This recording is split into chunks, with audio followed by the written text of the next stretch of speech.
स्वाध्याय इयत्ता 7वी विषय मराठी पाठ 18वा वदनी कवळ घेता। प्रश्न पहिला, श्रुतीच्या नाराजीबाबत तुमचे मत लिहा। 31 डिसेंबरला वर्गात मॅडमनी श्रुतीला तिचा 9 वर्षाचा संकल्प विचारला। वेगळा संकल्प न सांगता आल्यामुळे श्रुती नाराज झाली।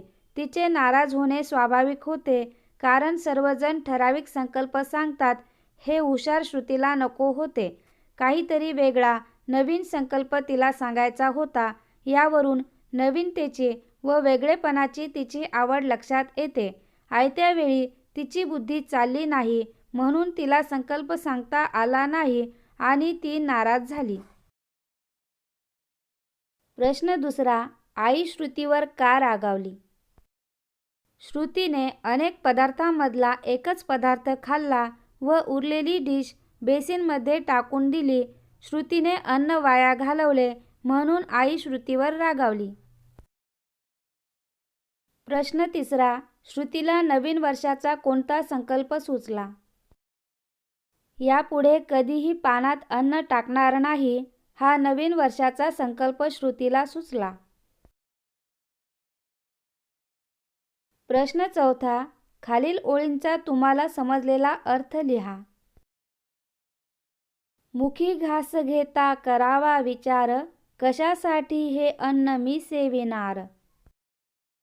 जेवताना, तोंडात घास घेताना नेहमी असा विचार करा की पुढ्यातले अन्न मी कशासाठी खाणार आहे।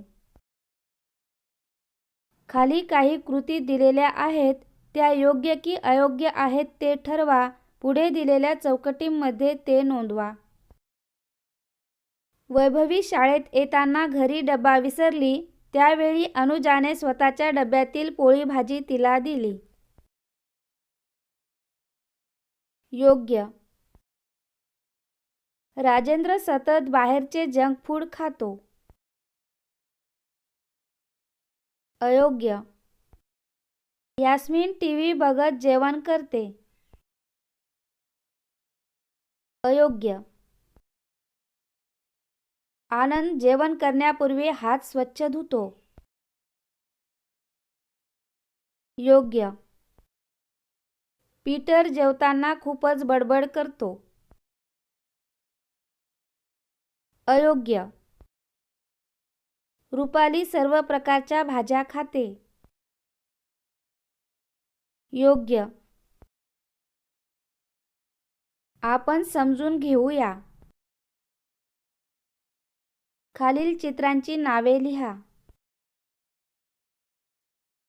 शिडी, चिकू,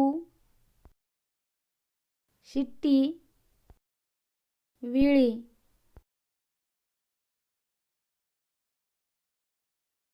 शोध घेऊया। कुपोषण ही एक खूप मोठी समस्या आहे। आदिवासी दुर्गम भागात या समस्येचे भयावह स्वरूप पाहायला मिळते। आंतरजालावरून या समस्येची खालील प्रश्नांच्या आधारे माहिती करून घ्या। ही समस्या का निर्माण होते? अयोग्य आहार, उपासमार व जीवनसत्वांचा अभाव या कारणांनी ही समस्या निर्माण होते। या समस्येच्या निराकरणासाठी कोणकोणत्या संस्था कार्य करत आहेत?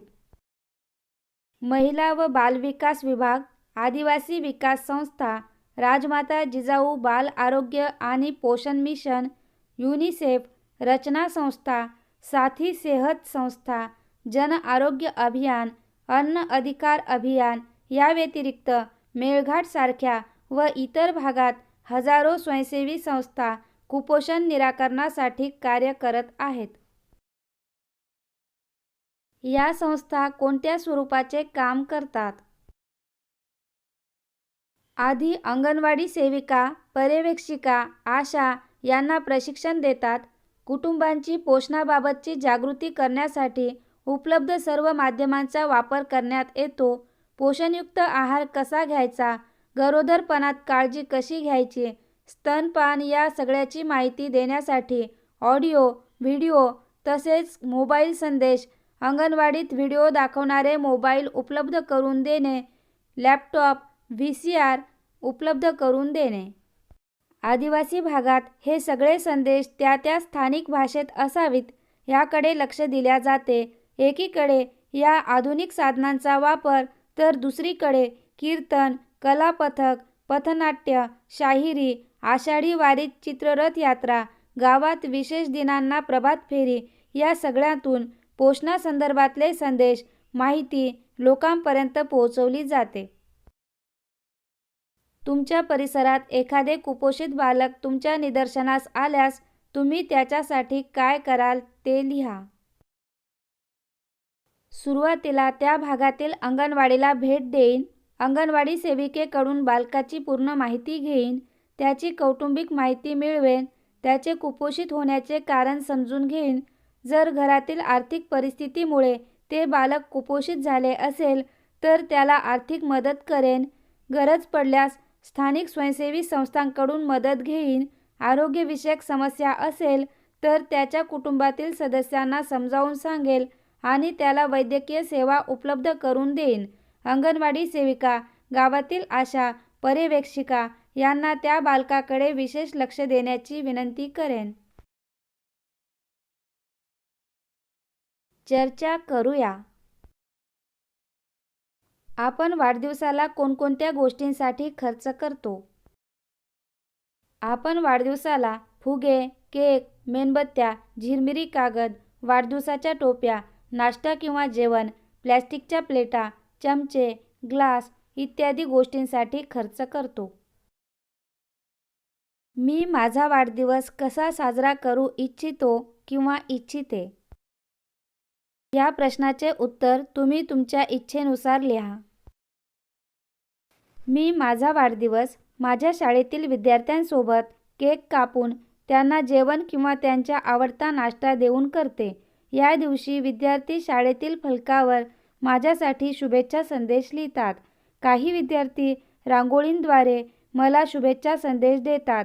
काही विद्यार्थी स्वतः हाताने तयार केलेल्या वस्तू मला भेट म्हणून देतात, तर काही विद्यार्थी सुंदर सुंदर भेटकार्ड तयार करून मला शुभेच्छा देतात. अशा प्रकारे माझा प्रत्येक वाढदिवस मी माझ्या शाळेतील लाडक्या विद्यार्थ्यांसोबत साजरा करू इच्छिते. हॉटेलमधील उरलेल्या अन्नाचे काय करतात? हॉटेलमधील उरलेले अन्न बहुतेक फेकून देतात.